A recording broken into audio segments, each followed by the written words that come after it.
Hello, it's Cisvolk. Time to enjoy card making with me. In my last video I told you about using the Coverplate die and change it into the size you need. In this video I will stretch the same die and combine it with pattern paper. For this I use the gleaming pattern paper from Alinacraft, but any pattern paper in a solid color scale will do. Or if you don't feel like using pattern paper, just use the background you made with your inks or blending techniques you may have lying around. Using pattern paper is the easiest and fastest way. You have seen already that the die does not fit onto a European standard size card. But that don't let me stop from using the die. I will just use it in a way where it does fit. And because in my last video I didn't have a chance to show them all, I will show you more in this video. I cut off part of the die cut. Don't be afraid to cut into the die cut. Try it out and see what it ends up with. It's just a piece of paper, isn't it? You can always try again. I more or less cut the flowers in a diagonal line. That way most of them will fit on the card later. While cutting, I try to give the flowers a nice round petal, but on the other hand, I also try to keep the petals whole, as I will use them again later. For a nice relief on the card, I use a second layer. It is not essential to do this, I just do this because I like it. So I stick my cutout piece onto a new one, in this case with glue. Double-sided tape does work a lot nicer and prettier. And this piece I cut off in the same way. Had I glued the layers on top of each other first, I would only have had to cut once, of course, but then the remaining piece would not have been suitable to use on my envelope because of its thickness. Hence I do it this way. My card base measures 14.8 by 10.5 centimeters. As I want a wide border on the card, I cut the pattern paper half a centimeter narrower. So my pattern paper will be 10 centimeters by 14.3 centimeters. On the die cut that I cut it to size, I put some glue and this I stick on the pattern paper. Note that I let the wide edge of the die cut protrude over the pattern paper. I will cut this wide edge off later. With a tissue I press the shape and thereby at the same time dab the glue that oozes out from underneath. And I trim the edges. If you use scissors, you can easily see where to cut if you cut at the back. With a guillotine, I always find the cutting goes a bit nicer and sharper than with scissors. I decide to trim the edges further, so that the same amount of white space is visible on the card on all sides of the panel. Sticking card panels to a card base I prefer to do with double-sided tape from Alinacraft. It just sticks really well and does not bulge. There are rolls of tape in different thicknesses. This roll is already almost finished. There is quite a lot on a roll, as much as 50 meters. See how easy this is to do and how pretty it looks when you use the cover plate that way? I stick another centimeter on top. Later in the video I show you how I make this kind of die cut text strip. And then I decorate the card a bit more with gems from Alinacraft. I don't know if they are still sold in little bags or in jars, but at least there are enough of them to last for years. On each flower I stick a gem in a diagonal line. I stick the gems on with glossy accents. This works best for me because this has a small spout and dries clear. I use the residual strip on the envelope. Although you can also do this just fine on the inside of your card, just what you like.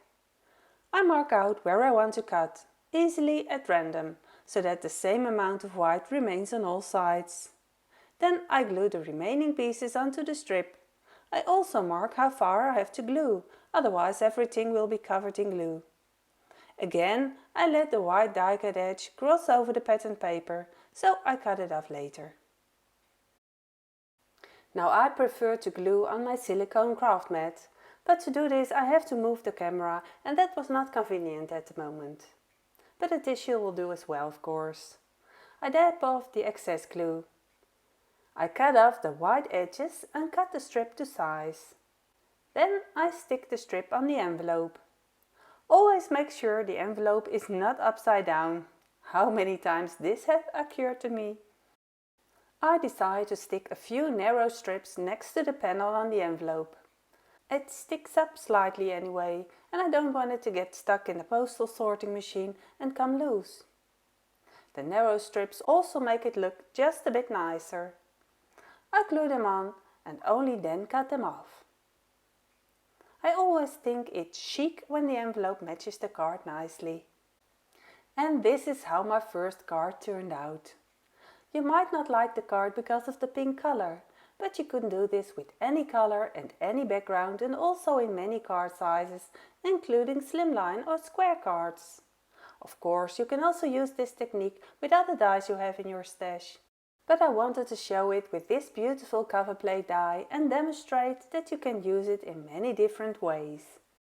Yes, I have another technique for you, and that I will show you now. To start, I cover a sheet of white cardstock with double-sided tape. As you can see, first just the corner, and when it's in the right place I only then stick the rest. That way you're always right. The yellow side of the double-sided tape is slightly thinner than the white side, so when die cutting you also cut out the protective foil. I press it firmly with a bone folder, although it is already well pressed when die cutting. Always do this on this side and not on the pretty side, otherwise you will get stripes on your paper. Now this die is an American A2 size, so unfortunately you cannot get 4 out of a piece of A4 paper, but this is how I get around. I trim the piece according to size of the die and then cut it out with the die against the paper side. Now I want to try to keep all cutout shapes together. For this I have cut a piece of masking paper from Alinacraft to size. This will later hold the small parts in place. Okay, so here I have the die cutted piece. You are now looking at the back. I would like to use the negative of this. The piece of masking paper I cut to size, I detach from the back at one corner. This is the sticky part and this the protective film. The sticky tape is thinner than the protective film. I now stick this onto the yellow back of the cutout die. So the die is also underneath this, so everything stays nicely in place. I press the tape very firmly. You could also use plain tape for this. The yellow backing will be thrown away anyway, as long as all parts stay in place.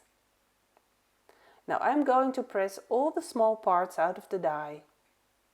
I use a thin embossing tool for this. If I were to take the die off like this without pressing those small particles loose, they would get stuck in the die, and that's something we don't want right now. Now you can see that the paper at the bottom is already detaching from the yellow protective film. And while it's very nice that it comes off so easily, we do want all those loose pieces to stay in place, at least if you want to do the technique I am using now. So I grabbed another piece of washi tape. To avoid damaging my paper, I dab over it with my embossing pouch.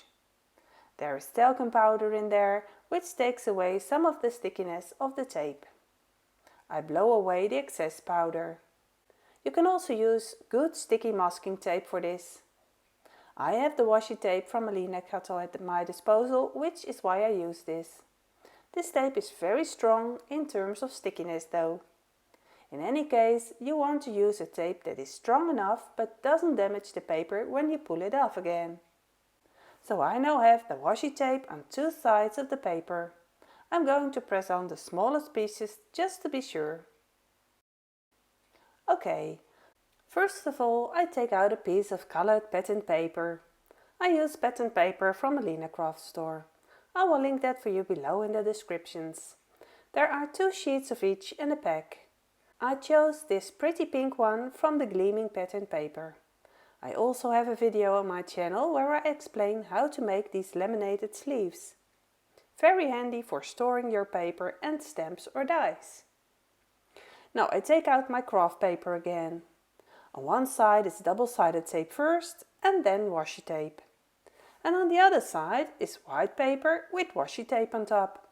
It is actually a big sticker.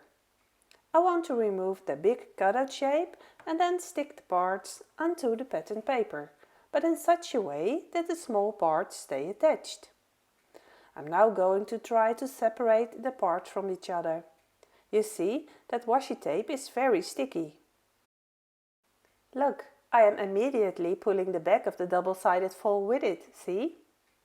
Ideally, I want the big shape to stick to the yellow protective film and the little pieces to stick to the washi tape. But because the washi tape is attached to it, I pull everything off in one go. Otherwise, there would be a yellow sticker on every little part and I wouldn't be able to do anything with it. Because then you would have to stick each small sticker in the right place one by one. I want to take everything off in one go. Now this is tricky. I have to be careful because I want to get them all and also not break the white paper. Well, you can see that this is a very careful job. This is not easy. But look how cool it is that all the little pieces come out and stick nicely in place. Keep in mind that this piece is sped up. I did this very slowly. Pull very gently, bit by bit, and if a small piece doesn't come out, push it in at the back for a while before continuing. It worked! So here I have a double-sided die cut that sticks on this side, and I'll keep it on the yellow protective film for a while. And here I have the negative, which sticks on this side. I now stick this one in its entirely on the pattern paper. And now look how cool this is. These little pieces I want to press as firmly as possible. Oh, I see I missed one. That doesn't matter, it will come later. Now I'm going to pull off the washi tape very carefully, very slowly, pulling the tape back sharply. Did you notice that tiny piece on my finger? That will get its spot later. Some aren't stuck on firmly enough yet. I'll press those a bit more.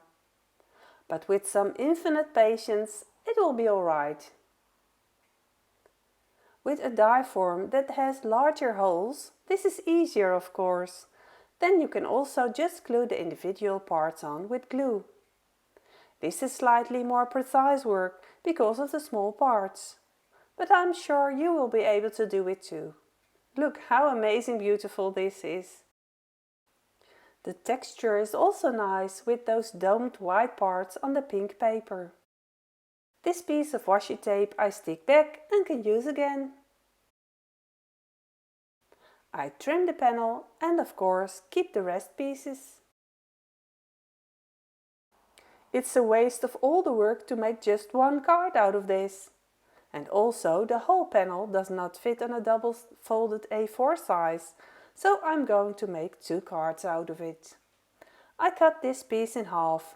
It's 11.2 centimeters wide, so I have to cut it at 5.6 centimeters.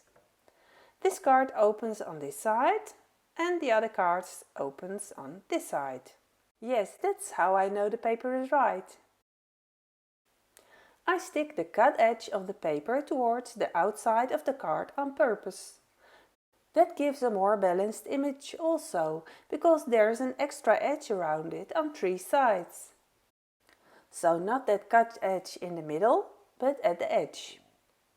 Now should you have already cut it yourself on all sides, you can perfectly well put another piece of plain or pattern paper underneath it to create an extra border.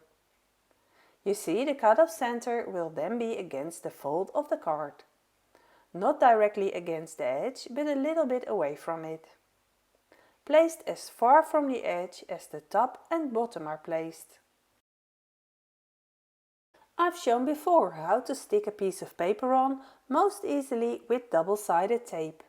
So don't pull the strips off all at once, because that's just a lot harder to stick on, and once it sticks you can't pull it off without damaging your paper. I also use scissors that I only use for sticky things, So I don't use these scissors to cut out pictures or paper, but only for foam tape or double-sided tape or tape rolls. And you see, I only pull out the strips when the piece of paper is in the right place. If you may already know, I keep all bags of sentiments, super handy and quick to use. Oh, Alina has so many different sentiments in her shop, unbelievable, there's always something for you. I keep all my leftover papers in a laminated pouch. Those strips are very handy for stamping texts. And now I'm being nice and stubborn, I'm going to make a new sentiment. I'm going to stamp with this stamp set. I really like using this one because it has text on it for different occasions in different fonts and it's just really handy. And it also comes with a congratulations text, which I find nice and small and handy, which I'm going to use now. I use VersaFine ink, which gives a very sharp black print. It's a slightly older stamp though, so the quality is a bit less sticky and less sturdy than the newest stamps Alina sells, but it works fine. Just make sure you don't wobble and don't press too hard while inking and while stamping, otherwise you will end up with too thick fat text. On one strip I stamp on the left side and on the other strip I stamp on the right side.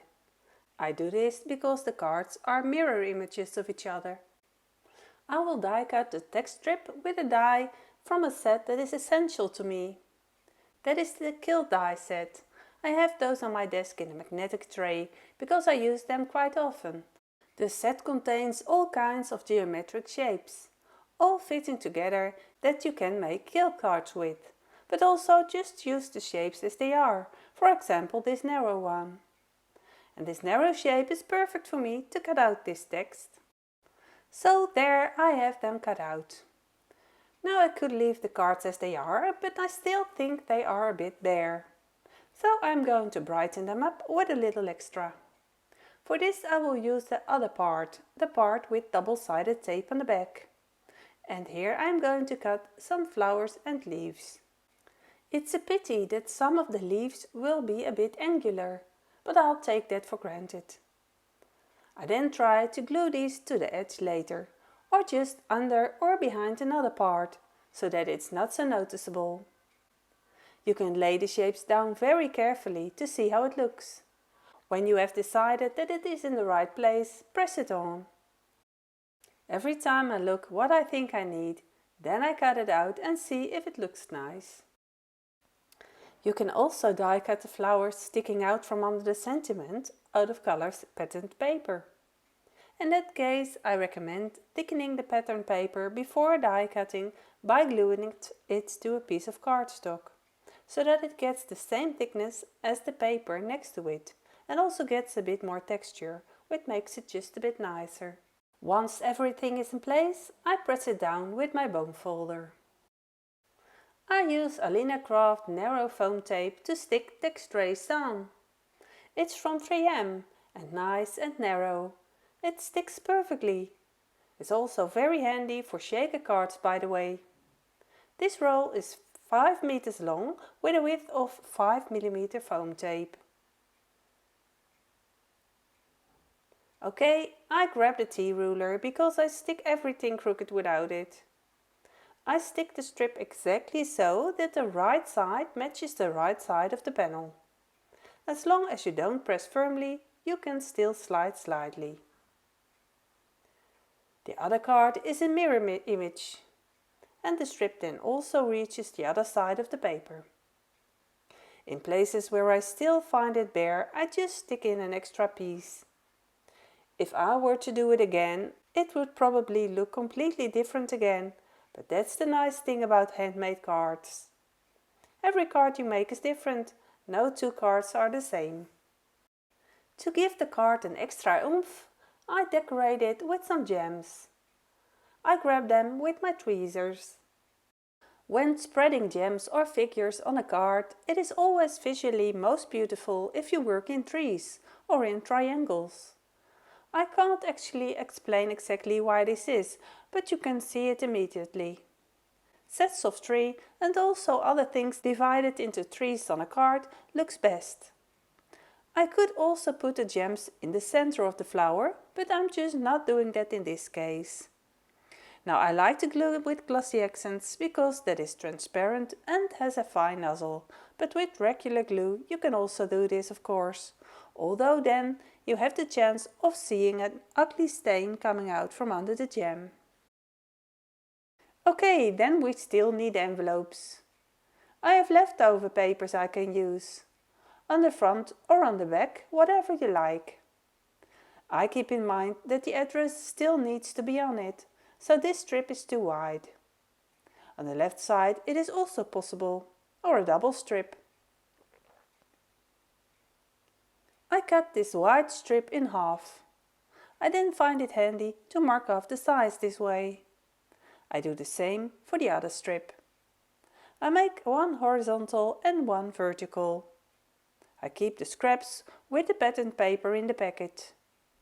I can always use them again, to punch out, to stamp on, or to stick on something, or try out something new if necessary. I still have a lot of material left to cut out figures. I'm going to see what parts I can stick on the strips. I cut them out, put them on the strip and then cut off the part that crosses over. I reinforce them again with the bone folder. I fill in every bare piece. You can see how very few pieces do remain. No piece is wasted. Now if like me you don't make matching envelopes, you can of course do this for making a new card. You then just use this piece of paper for a third and possibly fourth card. I stick the strips on the back of the envelope with double-sided tape. I put the washi tape that was attached to the white paper back on the protective film, which I can use again. But this piece of washi tape sticks too much to the yellow paper and has become unusable unfortunately, or I have to pick loose millimeter by millimeter. So these were my 2-in-1 cards. A lot of work, but a lot of fun, and with such beautiful results. With one envelope the decoration on the left side and with the other envelope the decoration on the bottom, so under the address. You can see the gems shining nicely, which give it a nice extra touch. And the text is also very nice on the cutout strip. It stands out because of the foam tape I used to stick it on. And then here is the card I started with. That one was a bit easier. On this envelope I did a border around the panel on the envelope, which immediately looks a bit nicer. And for this card I also used gems, right on the flowers in a diagonal line. Here I used a different text stamp. I will write down links to all the products I used to make this card in the description below the video. There are links for AliExpress and for most products Amazon as well. When you use my links I get a small commission for them that costs you nothing extra. I hope I inspired you to use these techniques and make similar cards. At the end of the video I have links for other card videos you might be interested in. I hope I have given you lots of tips and tricks for your own card making. Please tag me, Cisvolk, to show your card on Instagram or Facebook. Feel free to ask me any questions you have. I like sharing tips and tricks and I like to see you in the next video. So be sure to click on the subscribe button and the bell button below. Thanks for watching and I will see you next time. Bye bye!